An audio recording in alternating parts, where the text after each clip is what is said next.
In today's video, I'm going to teach you how to deposit from undeposited funds in QuickBooks Online. Managing your business finances can be overwhelming, but QuickBooks Online makes it easier to stay on top of your bookkeeping. One essential task is correctly recording bank deposits to ensure your accounts match your real-life transactions. Specifically, you'll need to move payments from undeposited funds into the appropriate bank account. If you're new to QuickBooks Online or just need a refresher, don't worry, I'll guide you through the process step by step. If you don't already have a QuickBooks Online account, you can use the link in the description to sign up and get started today. Now, let's dive in. First, open QuickBooks Online and log into your account. Once you're in, look toward the top left corner of the screen and click on the New button.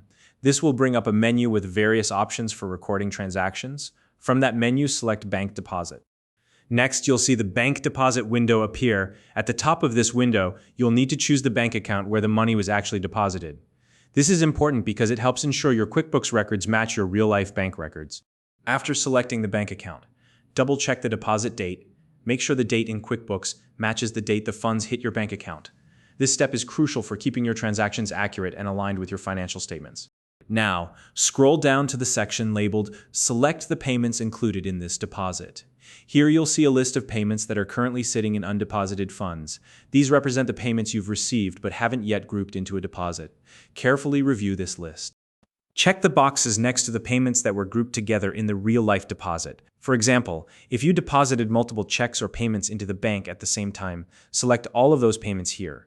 This ensures your deposit in QuickBooks mirrors the actual deposit that shows up on your bank statement. Once you've selected the payments, look at the total at the bottom of the screen. This total should match the amount on your bank receipt or your bank statement for that deposit. If it doesn't match, double-check that you've selected the correct payments. To add extra clarity, use the Memo field to include any relevant notes about this deposit. For instance, you can jot down the source of the funds or a batch reference number. While this step isn't required, it's a helpful habit that can make tracking deposits easier in the future. Finally, when everything looks good, click Save and New to record the deposit. If you have another deposit to enter, this will open a new deposit screen so you can continue working. Otherwise, you're all set. And that's it. You've successfully deposited from undeposited funds into your bank account in QuickBooks Online. If you found this video helpful, please like and subscribe.